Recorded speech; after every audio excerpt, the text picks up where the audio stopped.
da, da, da.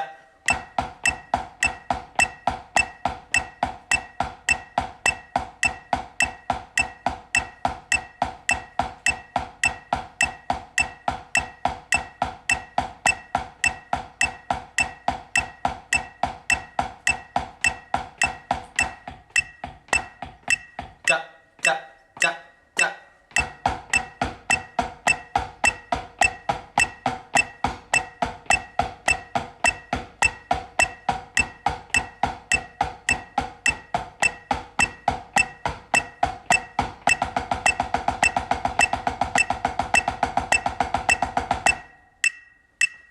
Okay, cool. So let's talk through a few things. First off, how to hold the stick. So remember, thumb on the flag, index finger through. If you were to poke a needle through your thumb and go out your index finger, that's called a fulcrum. We wrap the fingers around nice and naturally. A little bit of gap is okay.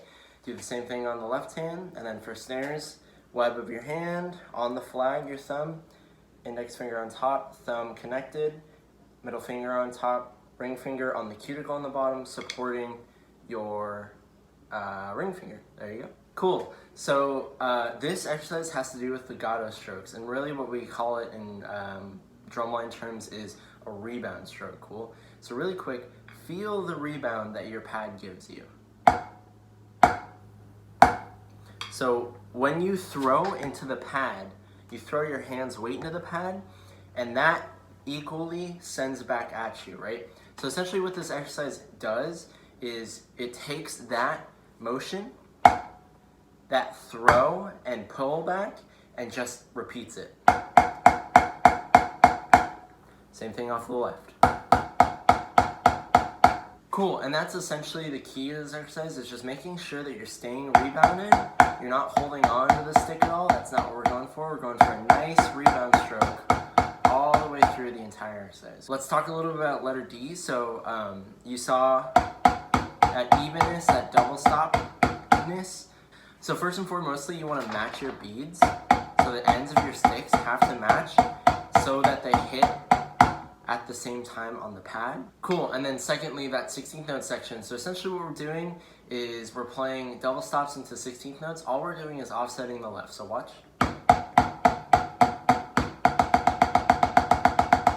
Something that we're doing, and essentially something that I need you guys to practice, is this.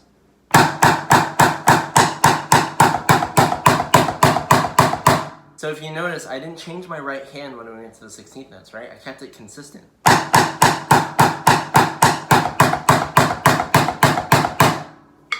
Your right hand stays in 8th note motion the entire time you're playing double stops or 16th notes. So you gotta make sure that right hand's good. Keep it consistent, and that's the way you can play good 16th notes in that spot. Cool. Something to look out for, make sure you're not holding on when you get to the 16th notes. We don't want this. Right? We want to stay legato in that spot.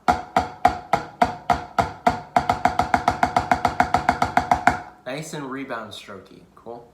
Bass drums, you have splits in here, which is fun. So all you got to do is practice your counts. Say if you're bass 1 and we're working on letter B. Check it out. It'll be 1, 2, and 1, 2, ready, and ba do do do ba do do do. Do do da do do do da. Da do da do do do do da. Do da do da da do do do.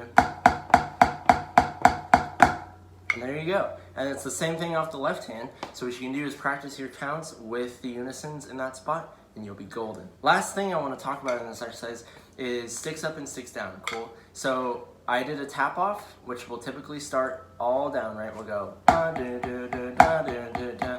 This semester we're going to implement what's called dudding before we start our entrance. So we'll go da, da, da, da, da, da, da, da, da, da, da, boom. Cool. And then your sticks come up on 3 as always. 1, 2, 1, 2, 3, and go. So for letter A, it'll be left and right, and 2, and 1, 2, left hand down, and we'll go into the right hands. Cool. And then for letter B, all right hands. And then we're finishing up letter B. and 2, and 1, 2, switch, and cool. Then we're finishing up letter C. 1, and 2, and 1, 2, 3, and sweet. So if that was a little confusing, just look at my representation of it at the beginning of this video, and you should be alright, cool? So remember, the key to this exercise is playing legato strokes all the way through. We can't control, and we have to have even 16th notes in the end at letter D. Sound good? Sweet. Click through for AT2. Haha, that's a terrible joke, I'm so sorry.